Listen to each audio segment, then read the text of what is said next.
After debating whether or not to make this video, I decided yes, absolutely. And the subject of this video is simply red flags during the hiring process. A vulnerable position to be in fact, one of the most, is job seeker. And I always think that the way somebody treats a vulnerable person, the way somebody treats a vulnerable contingency, is the clearest demonstration of their integrity. And in the professional world, I think there's no more vulnerable contingency than the job seeker. So how you're treated during the hiring process says a lot about the company.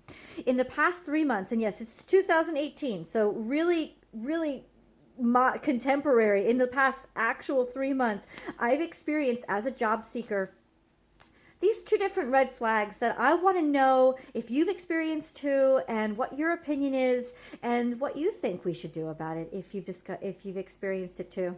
Red flag number 1, during the hiring process, it's a requirement for you to do branded, customized work in order to move on in the hiring process. And I'm not talking about internships, where you're working with college students that might not have a professional portfolio, or an entry-level position where you don't have relevant work skills. No, I'm talking about mid to senior level positions for director or associate director, where you have to have at least 8+ years of experience on your resume, as well as you have plenty of relevant portfolio samples and professional references to support that work.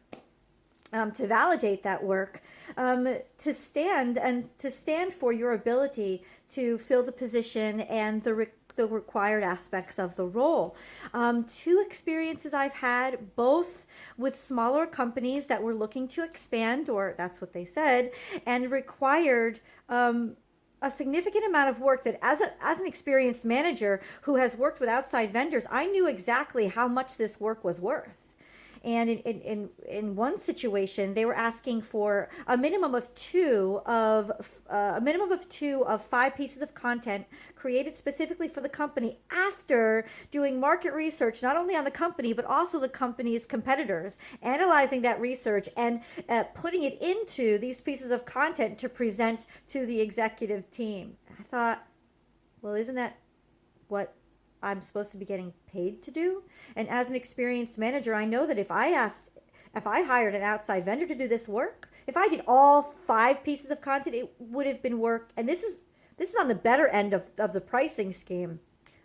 It would have been worth over $40,000 worth of work. And a minimum of 2 of the pieces of content would have been at least $11,000 worth of work. So I thought to myself, they're asking a lot just for me to move on in this hiring process. And I sent them instead a link to my professional portfolio, which I worked hard to create. And that definitely shows that I have the relevant skills and ability and experience to perform the necessary requirements of the job. And I was kicked out of the hiring process. So if you ever encounter this, or have you, please leave comments below. How do you think I should have handled it? The way that I handled it was I let it go, because I didn't think that I was being treated right. And I also would go as far as to say, maybe report these people to the platform that you connected on. Because I don't think that a platform with a great reputation that some of the platforms have out there, such as LinkedIn, for example, would want their job seekers being treated as unprofessionally and unethically as this. And if it's happening, they should know it.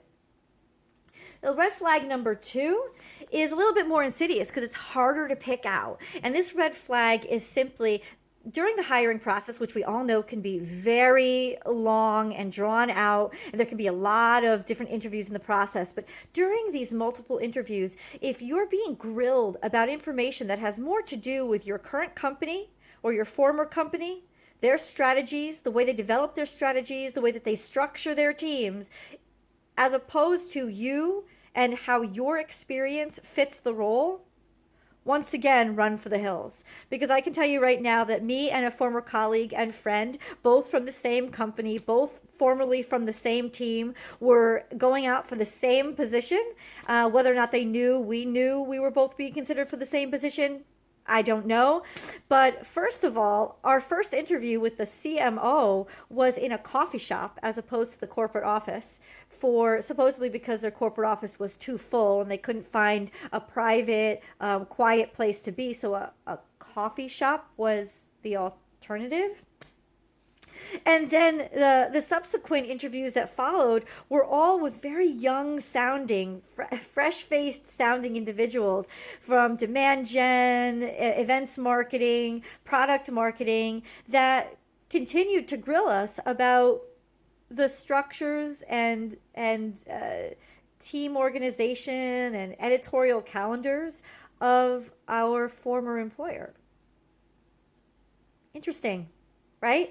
There's a lot of intel that they're soliciting under the guise of hiring us for a job. And when we talked to one of our former colleagues about it, he said, yeah, he's heard this happening before, and it happens actually often, which is really disheartening because being in a position of a job seeker is you're already vulnerable. You want to impress, you're keyed up to do your best.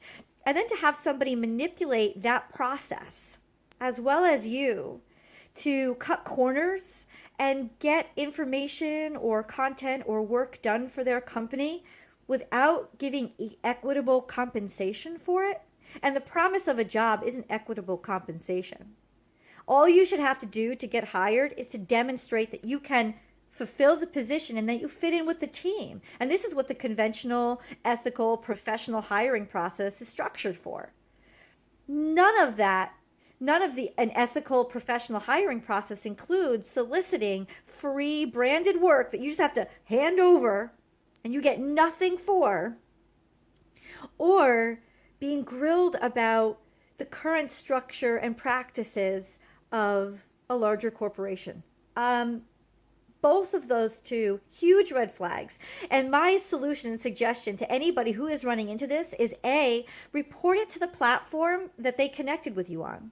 Because I don't think it's ethical behavior. Number one. And number two, don't feel any guilt or that you're not trying hard enough or that you're not doing enough in your job seeking efforts when you just drop them. Walk away and let that opportunity go.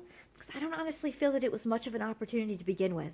What do you feel? What do you think? I'd really like to know your comments. Please leave them below, because sharing experiences in situations like this, I think, is one of the best things to do. Have a good day.